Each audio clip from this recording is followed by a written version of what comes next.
Hello, I'm the 10-minute English teacher. Let's get you exam ready. Today we're thinking about Macbeth by William Shakespeare with my Act 5 revision quiz. There is a worksheet that goes along with this. If you're a subscriber, you will have a Google account. All you need to do is click the link in the description and you can get yourself a worksheet to use as we go along, or you can just join in for fun. Before we get going, don't forget to like and subscribe. There are plenty of things on the channel to help you understand the play like an expert. Okay, let's begin my Act 5 knowledge quiz. Number 1. Lady Macbeth sleepwalks and she talks in her sleep in Act 5. What won't sweeten her little hand? Is it A, all great Neptune's ocean, or is it B, all the perfumes of Arabia? Question number 2. While she's talking in her sleep, she talks about some of the other characters in the play.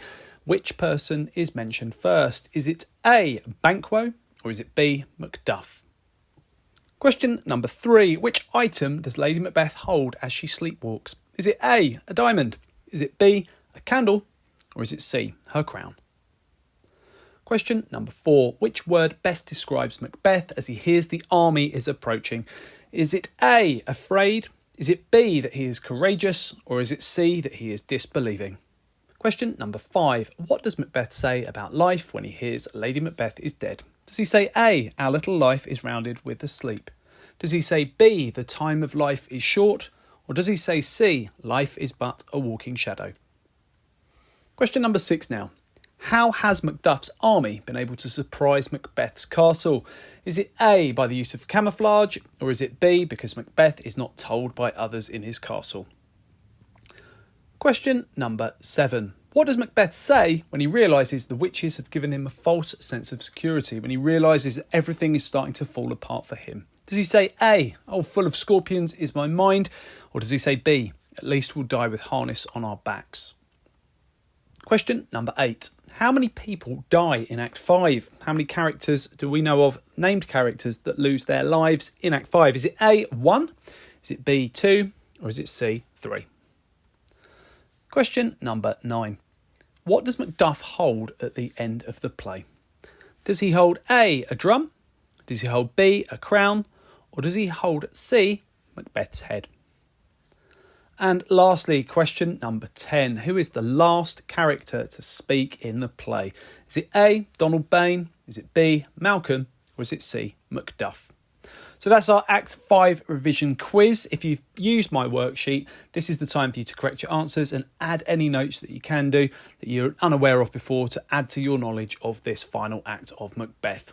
So let's go through the answers now. Question number 1, Lady Macbeth sleepwalks and she talks in her sleep in Act 5. What won't sweeten her little hand?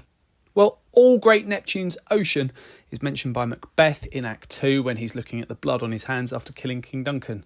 And he believes all great Neptune's ocean will not wash the blood clean from his hands. And now it's ironic that Lady Macbeth is walking and talking in her sleep and the blood on her hands is something that she's envisioning. And she talks about the idea that all the perfumes of Arabia will not sweeten her little hand. Great little phrase, little hand, infantilising her and making her seem very weak and vulnerable in this moment. So it's all the perfumes of Arabia. That's the correct answer. Question number 2. Which person is mentioned first? Lady Macbeth actually firstly mentions King Duncan. She says, who would have thought the old man would have so much blood in him? This is heard by 2 people in the castle, the doctor and a gentlewoman, somebody helping the doctor and likely attending to Lady Macbeth. She is the queen after all at this point. She then mentions Macduff when she says the Thane of Fife had a wife. Where is she now? And mentions Macduff. And then she mentions Banquo after that and the idea of him being unable to come out of his grave. So in this moment where she talks in her sleep, she talks about her vulnerability, but she also lets it out of the bag that they've been involved in the death of King Duncan, of the family of Macduff and also Banquo. Question number 3. Which item does Lady Macbeth hold as she sleepwalks? The answer is a candle. She's absolutely afraid of the dark, and that's mentioned by the doctor, and she sleepwalks in her nightwear holding a candle. It's ironic that she's now afraid of the dark, which is something that we see as a symbol for evil, something that she's embraced, and now she's fearful of it, and that reflects the idea that guilt is consuming her.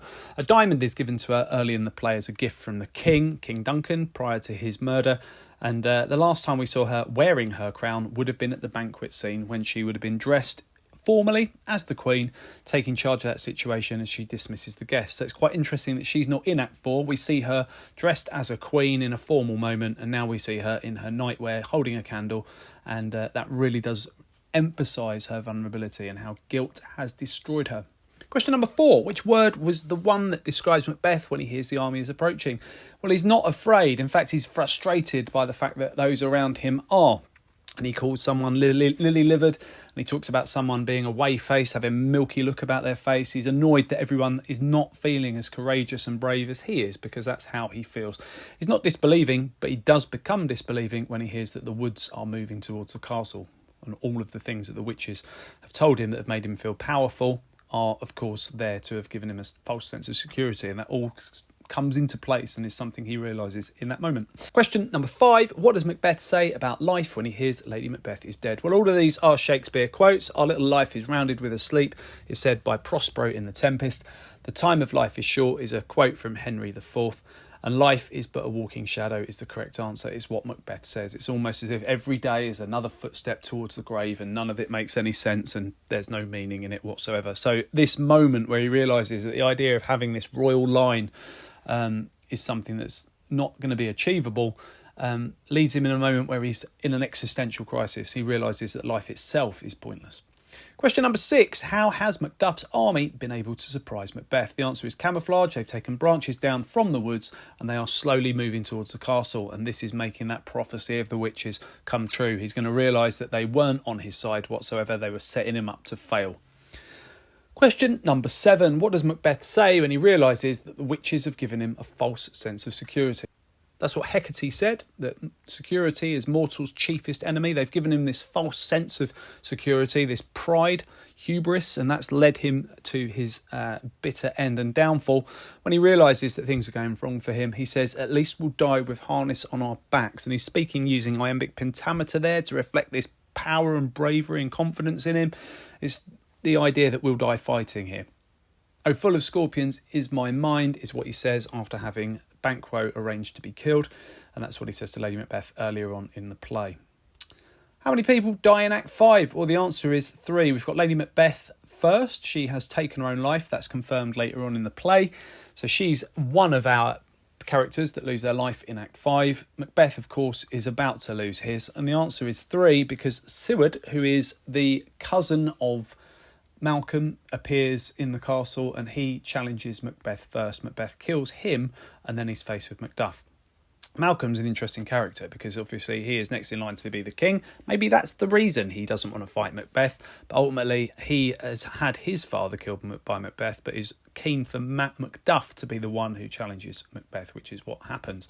Question number 9. What does Macduff hold at the end of the play? Well, it's Macduff who is not of woman born. He was ripped untimely from his mother's womb, so she would have died and then he would have been taken from her body and survived her death. He's been born after his mother passed away, which is quite an unusual set of circumstances, but plausible and possible. So he's somebody without a mother, and he's therefore the person that the witches have told Macbeth can be responsible for his death. And Macduff kills Macbeth and then walks on stage with his head. It's the crown significant because Malcolm is about to be crowned the King of Scotland, and the drum plays a bit of a significance here. There is a drum on stage because as the army have stormed the castle, there are flags and trumpets and a drum is mentioned. Now that might not seem quite significant, but the witches in Act 1, when Macbeth appears, the first thing they say is, a drum, Macbeth doth come. So you could link that little moment to them knowing perhaps that he was going to end up in this situation with his head off and a drum nearby, perhaps. Question number 10, who's the last to speak in the play? The answer is Malcolm, and he addresses the audience, talks about getting crowned at Scone, which is where kings of Scotland in those days would have had a ceremony to be crowned. He talks about the idea of peace being restored, and he invites the audience to come and watch him become the king. And he speaks in iambic pentameter to reflect the idea that order has been restored. Okay, check out the other videos on my channel. I'll continue to add content. Feel free to ask something you'd like to see me cover in the comments section, or use the comment section to talk about what question you hope comes up in the exam and what you don't. Don't forget to like and subscribe and share, and keep revising.